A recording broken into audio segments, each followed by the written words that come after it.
So, good morning, everybody. I tried to record this earlier and my QuickTime was acting crazy, so I don't know what happened. But as part of what I wanted to do with this YouTube channel, I wanted to record about different books that aren't poetry books or that aren't just me talking about a poem.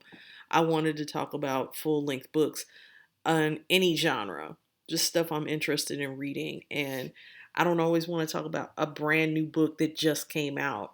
So this one has been out for a couple years. Eating Wildly, Foraging for Life, Love, and the Perfect Meal by Ava Chin. Uh, she was actually writing columns for the New York Times about foraging for plants in Brooklyn. And that was where she was living at the time when she started on this book and was foraging actively. I believe she still does. But I was really excited about this book because um, with everything that's happening with COVID-19 and being at home, I wanted to start my container garden. And I had this sitting on my shelf.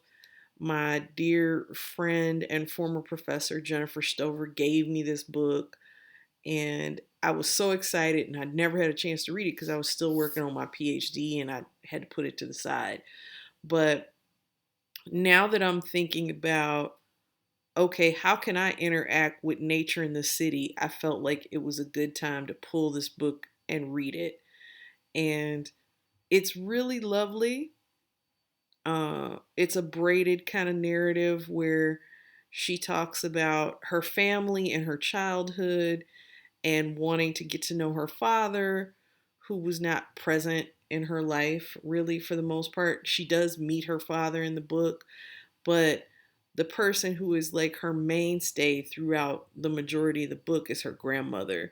So you get this really beautiful narrative of meeting the grandparents who introduce her to this love of food, and the mother who's kind of like a very dramatic character in her own right. Um, and some of the relationships that Ava goes through before she falls in love. So it's a little bit of love story too. But at the end of each chapter, there's either a recipe or some kind of how to thing to do.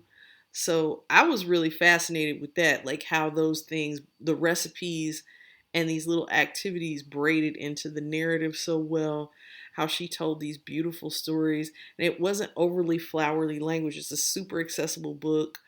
Um, I keep thinking of the scene where she has to write a column about trying to find a mulberry tree in Brooklyn. And when her grandmother passes, she goes outside and she happens upon seeing all these wine colored stains on the ground, and she realizes it's a mulberry tree. And the way she writes that scene, among many others in the book, is really beautiful. um, Later on in the book, she gets familiar with the New York Mycological Society, which, if you know what I might be saying it wrong. Mycological, MycoloGical.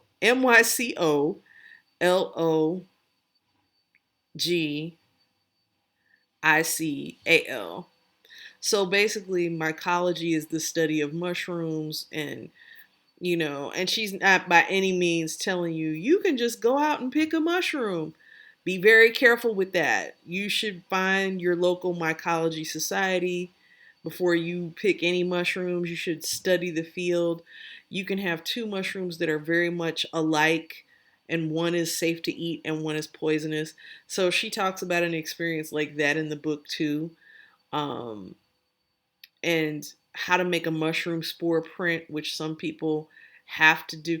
Like sometimes you can tell by the color of the mushroom cap or the way it, just little details about it. But the spore test, when you cut the cap of the mushroom and remove the veil underneath, you can see whether it's gills or pores, and you can press it on a certain type of paper and the color that comes out on the paper tells you what color the spores are, and even that can sometimes identify whether or not it's poisonous. So I do not recommend going out to find mushrooms after reading this book and collecting them, but she talks about finding morels, which is a type of mushroom.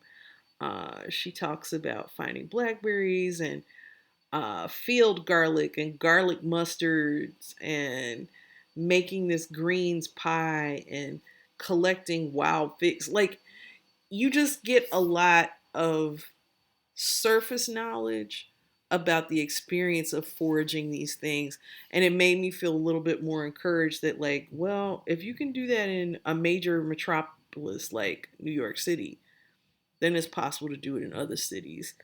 And there's a really detailed but brief bibliography in the back of books that she references. There's one that she goes back to again and again. I think it's called Hunting the Wild Asparagus by Ewell Gibson. So I'm definitely interested in checking out that book. But it's just cool to see how somebody journals that kind of progression and does it in a really artful way. So I would read an excerpt, but I don't want to spoil it. I recommend checking it out. It's called Eating Wildly by Ava Chin, and I hope you enjoy it. Thanks.